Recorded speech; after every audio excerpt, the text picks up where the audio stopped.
Prime-time local news, serving the Lakeland and Midwest regions. The Vermillion Farmers Market recently kicked off for the first time this year. RJ's Mackey has more on what's new at this year's market. The Vermillion Farmers Market kicked off for the first time this season. I'm joined today with the market manager, Don Riley, and we're going to talk a little bit more about the market. So starting off, Don, can you just give us a brief overview of the market? The Vermillion Farmers Market operates Tuesdays from 10 to 2 and Thursdays from 4 to 7 at the Elks Hall in Vermillion. This, I think, is year 42 running.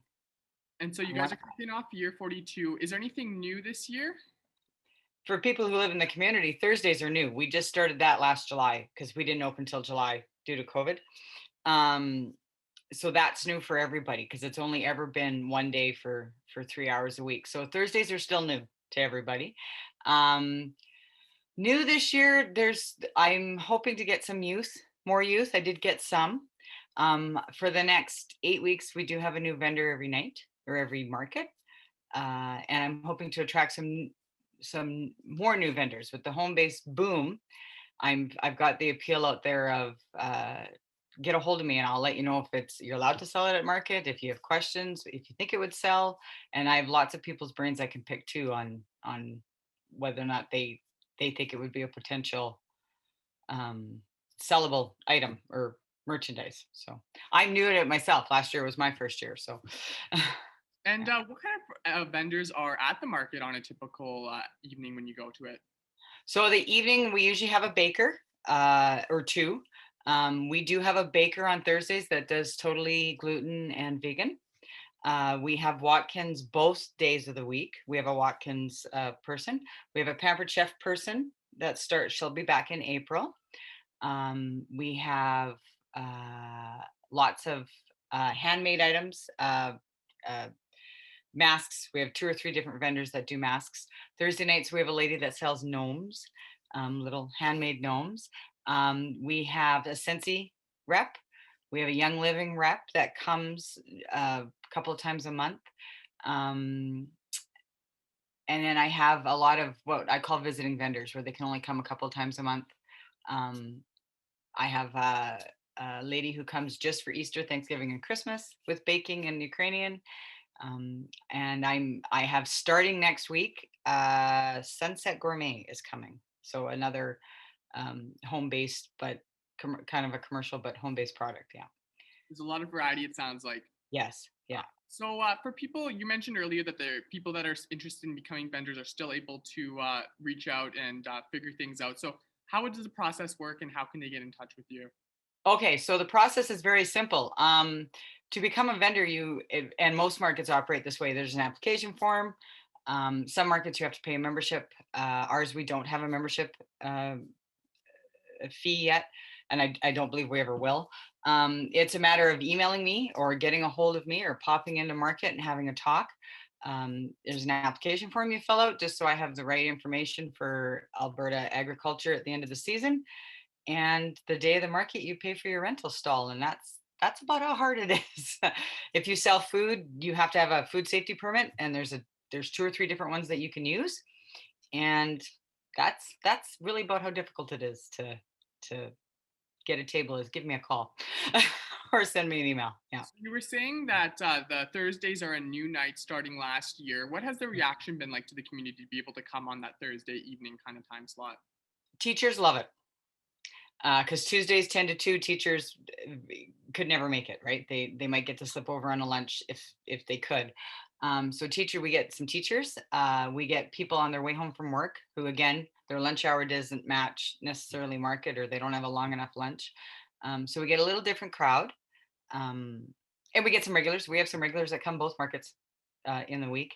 And that more so once the produce hits. And that usually we start getting produce, strawberries, things like that, end of May, beginning of June. Once some of the bigger greenhouse type areas can produce some stuff. So yeah, it's a little bit different on Thursdays, a little more on the way home from work crowd versus have the day to take a walk on Tuesdays, and socialize and stuff. So yeah. And can you just talk a little bit about the importance of having farmers markets that help bolster the local community?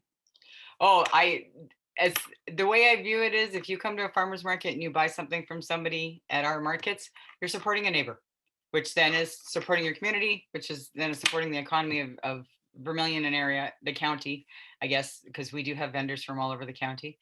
Um, and to me, that's what you're doing is you're supporting your neighbor, um, your friend, your coworker who's maybe doing it on the side. It's chances are somebody or in Vermillion, somebody you could be related to, or the smaller communities. That's what you're doing. You're helping that cottage industry survive. Basically, is and keep going. So And can you just go before we end today, just go over the location and then the dates and times for people? yeah, we're at the Elks Hall, and address I don't know off the top of my head. We're right across from the Town of Vermillion office. So Tuesdays from 10 to 2 and Thursdays from 4 to 7. So Awesome. today we have market actually at 4 o'clock. So Well, thank you yeah. so much for taking some time to talk with me, Dawn, and it was great to meet Yeah. you today. Now here's our Evan Kenny with the first look at your weather forecast.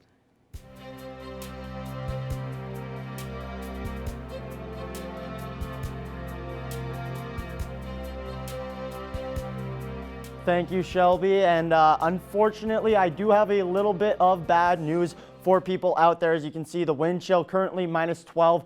That will just be getting colder. It will feel closer to -18 tonight. I guess the good news is there shouldn't, or at least we aren't expecting to see more snow similar to last night, as it's currently -5 here in Lloydminster. Taking a look now at some temperatures from around the region here. It's -3 down in Provost as well as in Wainwright. -5 also in Cold Lake, -4 in Marwayne and in Bonnyville, -6 in Vermillion, and then -7 in St. Paul and Lac-La-Biche, -4 in Vegreville as well as in Edmonton. As we move now to the Saskatchewan side here, -2 in Macklin and in Maidstone, -3 down in North Battleford, as well as in St. Walburg, Pearson, and in Green Lake, -5 over in Meadow Lake, and -7 up in Isle Cross. As we take a look now at your school day forecast here, as I said, things are going to be cold, and it will start the day off cold, -7 there, with that wind chill feeling closer to -18. But by the time school is out, things should warm up to about that 4-degree range there. Unfortunately, unlike today, there will be quite a bit of cloud coverage. Taking a look overnight in North Battleford, it will be -8. There is a chance they could see some flurries overnight before a high of 2 tomorrow. Very similar in Cold Lake, -9 overnight before a high of 4 degrees tomorrow. Taking a look here now at your 3-day forecast. It looks like we should be having a nice weekend. As you can see there, a high of 14 and some nice sun on Sunday. Unfortunately, Sunday night could be seeing a little bit of flurries there. That's all we have for the weather for now. We'll be back after the break with more news. Crops across Canada's 3 prairie provinces. And as Eric Bay reports, Callum Morrison has found different strategies in each region.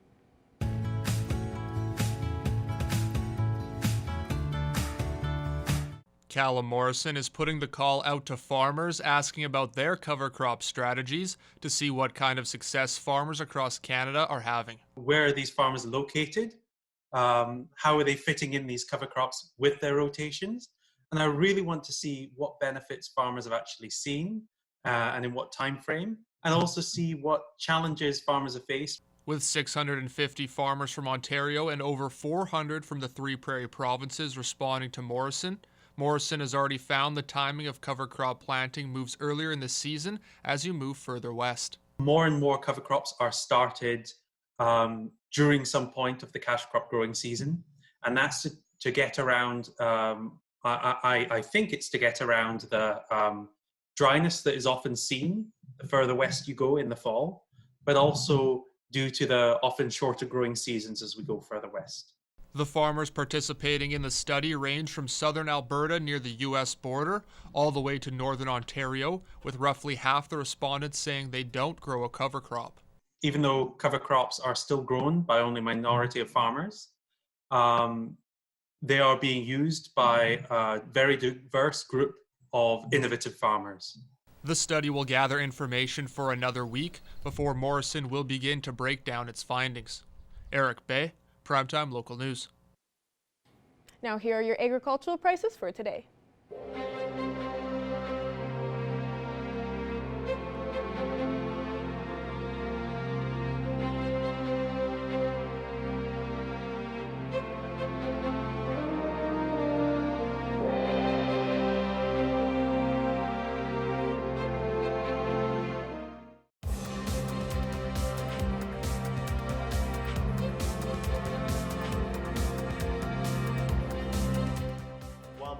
Bobcats haven't been able to celebrate anything on the ice this year.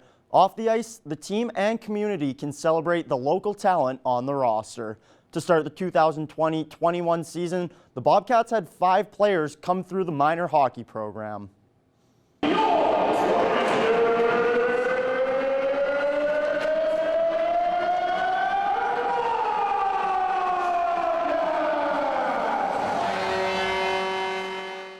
Our motto is Border City Built, the way that we run our organization, the way that we play on the ice. The Bobcats roster started off the season with 5 players from Lloydminster and the surrounding area. This is 3 more than the team had last year and the most the team has had in the last 10 years. The local players fit the bill that we were looking for. I think that was a big thing, and their character and who they are and their families, what made that up. And it just so happened to be that, we ended up with 5 of them. Of the current group, it's 18. That's Javen Leslie. Javen Leslie with the tip in front. Gunnar Kinderberg just gets a shot through redirect. Javen Leslie was signed first. When I was a young kid, all I could think of was playing for the Bobcats, and they were the team. They were the team. They were the NHL team. The only guys we had here in town. And he's continued to grow and develop, and that's a big part. And we want to develop all of our players and the local ones, and keeping them in their backyard here is huge. Joining Leslie directly from Lloydminster is assistant captain Ben Bygrove. Dalton Irvine, Shea Dugan, and Matthew Swanson round out the group from Marwayne, Vermillion, and Czar, respectively. When we can be in the minor hockey and getting out to practices and being a part of that, and it gets to see them be the role models they are every day, and somebody to look up to, and to want to be that one day, I think is huge. It's really a crazy feeling, because every time I see them, I remember the feeling I had when I first saw the Bobcats, how big of a deal it was to me. And just really seeing how much of an influence they have, I always keep that in the back of my head when I'm talking to young kids. The Bobcats also had 3 local players come down from the WHL to start the season. Evan Kenny, Primetime Local Sports.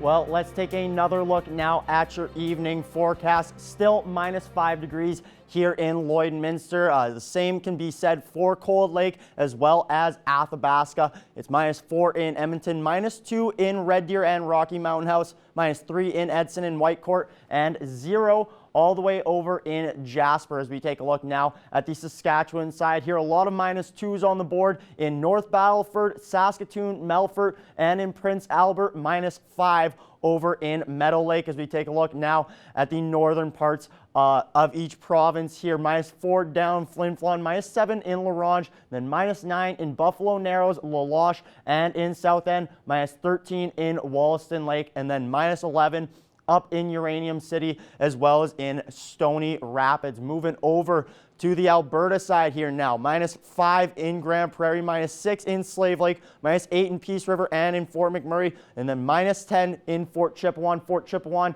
at -11 earlier today was the coldest point in Alberta. As we move south here now, -1 in Lethbridge, -2 in Medicine Hat, -4 in Calgary, and then 0 in Coronation and 1 over in Banff. Moving to South Saskatchewan here, 11 degrees in Estevan, 3 in Yorkton, 5 in Regina, 2 in Moose Jaw, -3 in Swift Current, and -4 over in Kindersley. As now we take a look here at your national temperatures, 9 degrees in Vancouver, -3 in Whitehorse, and -13 up in Yellowknife. As we move more central here now, 9 degrees in Winnipeg, 18 in Toronto, 13 in Quebec City, and 8 degrees in St. John's as well, 10 over in Halifax. Taking a look now at your overnight temperatures, everywhere hovering right around that -10 range there.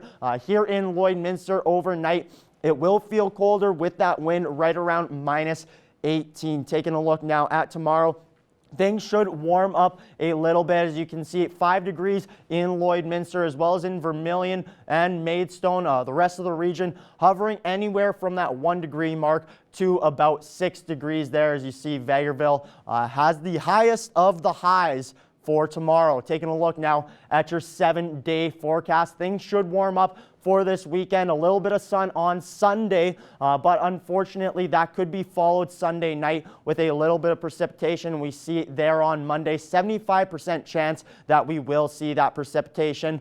And things are looking, besides that Monday, should be fairly dry for the rest of that week.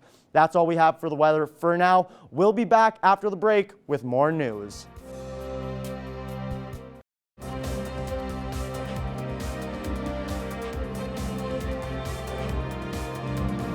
I'm joined here today with Rebecca Dobbin of Dobbin's Lloydminster. Now, you are getting set to open your new location, but can you just give a bit of background into your business?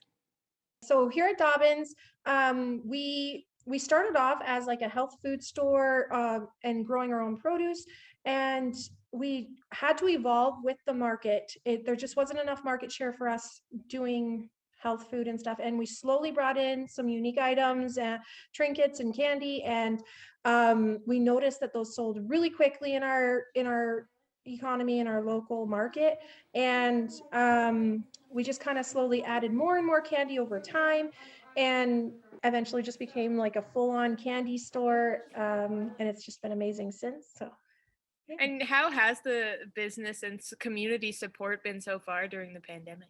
It's been amazing. In Wainwright alone, we've had so many more people shopping local. Our downtown is just booming in Wainwright. And for opening in Lloyd, honestly, I had a lady who has about 6 children, I think she said, and she called me just to tell me, hey, I'm available if you need help getting your store ready for opening. Like, you don't need to pay me. And I was just in shock because yes, we get that a lot more in Wainwright. I did not expect to get so much of the small town feel in Lloydminster. Shows what I know, because Lloydminster has been amazing. We started off with advertising Easter baskets even before we were open, and our girls are working like constantly, actually trying to keep up with all those orders. So yeah, the local community has been amazing. And now you mentioned that you are opening that other location in Lloydminster. So why did you want to branch out there? So we have 4 children, and we were kind of reviewing and seeing we're doing amazing in Wainwright, and then we kind of want to look to the future for our kids and be able to offer them parts of our business when they get older. But with only 1 location, I feel like that only can support 1 family. So we started actually looking at Edmonton first, and then we kind of reined in our ideas and decided to go somewhere smaller, but also bigger than Wainwright, and close enough that remote managing is not going to be too difficult. And has there been any difficulties at all trying to open a second location in a pandemic?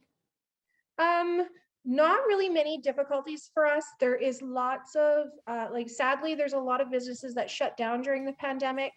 It has benefited us in the sense where we could actually secure locations for less than what I would say market value is. There hasn't been too many difficulties holding us back, other than maybe just getting product, because shipments have slowed and are more difficult to get, like unique candy across the border and stuff. But otherwise, it's been pretty good. And if anyone's keeping their eye out for your grand opening, when is that? So our grand opening is April 1st. We'll open our doors at 10 a.m. And we close at 5 p.m. So we're open Monday to Saturday, 10 to 5, with the possibility of extending hours in the summer if the demand is there. And for any more information, they should just keep tuned to your Facebook page? Absolutely. We are all over Facebook. Dobbins Lloydminster. We just started an Instagram. One of our new employees is a social media guru, so she'll start tackling that soon. And we also have we also sell candy online at dobbinsonline.com, and you can actually, even starting now, we have it set up. It doesn't have all of our candy on there. I'd say it has about a fourth of our candy there. We're working on that, but you can order online and just pick up in store, or we can deliver for $5, or we can ship anywhere across Canada. Well, thank you so much for joining me today, Rebecca. Yeah, no problem. Thank you.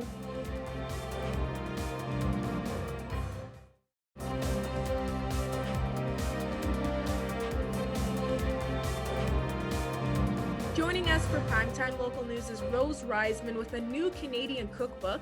How many healthy recipes will be in this book? Oh my goodness, I think about 165 and all my history. It's now, I think I always forget whether it's my 20th or 21st book or 19th, but all my books have always featured healthy cooking, Shelby. And now this is your 20th cookbook. What's something special that you'd like to share that'll be in this one? Well, this one really is one of the first cookbooks ever written that actually has an entire book filled with recipes that compares to the Canada's Food Guide. We've heard so much about the Food Guide over the decades, but you know what? There's never actually been a book dedicated to what we should be eating. So people know, yeah, how many fruits, what's a serving, half of, it's confusing. It's in one ear and out the other. This way, it's user friendly. The recipes are there, eat according to it, and that will help you understand what the new Food Guide's about. And can you happen to give us some recipe examples that will be in this book for some curious people? Absolutely. First of all, let's just go back for a minute and realize that the new Food Guide is heavier plant-based. So finally, they've moved away from heavy dairy and meat and said, let's have more of a plant-based diet. But if you do have animal protein, make that only a quarter of your dinner plate. Half your plate should be vegetables, or can be steamed, fresh, raw, even fruit, and a quarter of it should be grains. So get that in your mind of what that picture looks like. So for instance, right in front of you here, I have a sheet pan dish, and this book has sheet pan, Instapot, bowls, vegan recipes, gluten-free, the whole works. So that it's a diet fit for everyone. So here I've got two beautiful salmon fillets with a honey panko mustard crust, with just some cherry tomatoes, asparagus. You put it all in the oven. Within 15 minutes, you have dinner. And this is a great portion. What I would do here is probably have half that amount of salmon. So you're having about 3.5, 4 ounces, loads of veggies, and then you could serve a grain with it as well. So that's a nice example.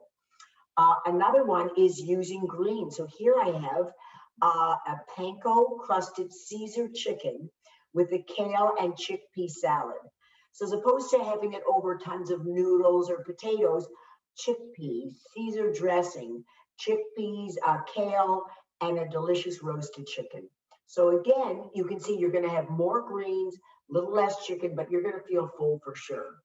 And here's a nice twist, cauliflower rice. It's the hottest trend now everywhere.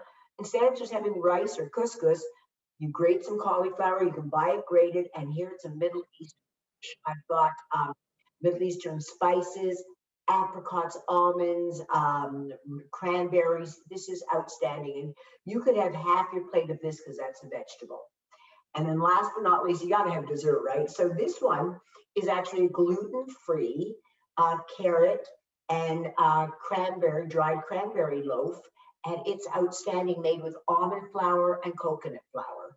So this is just a small example, Shelby, of what's in the book. But realize we've all gone through a rough year, right? And I know for a fact that people have gained weight over the year. You've been isolated, it's been stressful, anxiety provoking. And we've tended to, I've watched my own kids just order in more than they should be doing. And it's usually not the healthiest choices. So I'm encouraging people to get back on the bandwagon. Summer's coming, spring is here. Start eating healthier and start listening to what the Food Guide really dictates of what we should eat. And now, Rose, how was it like making a new cookbook through a global pandemic? Did you get any new ideas from your COVID experience so far? Yeah, I mean, I watched people emailing me and calling me whenever I'd post a recipe and say, I can't get a handle on eating well. I'm stressed, I'm anxious, I'm lonely. So I'm turning to carbs. I don't feel good about myself. And I said, you know what? When this book comes out, There's no such thing as a COVID diet book by any means, but it's a book that gives you hope. It's a book that says, I want to do better. And after a year that we've all had, I think we're all ready to explode and come out. And I hope it's not about going and eating as many hot dogs as you can. I hope it's really more about, it's been a tough year. I want to make myself better now that I can. I want to get out there and do things and be healthy. And even in terms of our immune system, no matter COVID or not, we all need a strong immune system because, as you know, even if you're vaccinated, you can still get COVID. You'll have a mild case, but the stronger your immune system is, the stronger you'll be to fight any illness that comes your way. It's always been my motto, Shelby. And would you say that this is almost your most important cookbook Canadians should look into getting since the pandemic has affected so many people's eating habits? Oh yeah, I actually think when I look over all my books, I've always enjoyed writing books, and when I bring them out, I always have a message. But to me, this message is even stronger now. One, as I'm aging, I want to age well, I want to age healthy, and there's no excuse to say, well, I'm just getting old, so I'll get heavier, and who cares? Who knows when you're going to die, right? People were saying that after a year of COVID. But my attitude is to just be as strong as you can, and one of the ways is fueling your body with good food. And I don't mean bird food. I don't mean you're only eating carrots and celery. You're eating substantial food like what I have in front of you right here, and it's delicious. And when I entertain, Shelby, and I can't wait to get back to entertaining, this is how we all eat at my table. And people come over and have a good feeling when they're going to sit down and eat dinner at my place. And for people wanting to know, where can they purchase your newest cookbook? Oh, everything, Amazon.ca. And I know what I forgot to mention, April 21st, I'm offering a free Zoom cooking class for springtime eating. So if you go to my website, just rosereisman.ca, you'll find the link there. Join up for the class. It will be great. It's free, and you'll learn some new ideas. Oh, that's great. Is there anything else you'd like to add, Rose? No, just very excited about this book, and eating well means a lot to everybody. And I think learning new techniques after a year of being inside and cooking, I'm sure, everybody's so sick and tired of whatever they've been cooking all year in their home for a year, not going out to restaurants. This will be a really pleasant, easy surprise, and you'll feel good about yourself. Perfect. Well, thank you so much for joining me today, Rose. Thank you, Shelby. Well, taking a final look now at your evening forecast. For this hour tomorrow, a high of 5 degrees leading into what hopefully will be a nice weekend. Saturday, a high of 9, and Sunday, a high of 15, with a chance you could see some precipitation late Sunday and into Monday. Thanks again for joining us for Primetime Local News. You can catch us again in the next hour on CITL.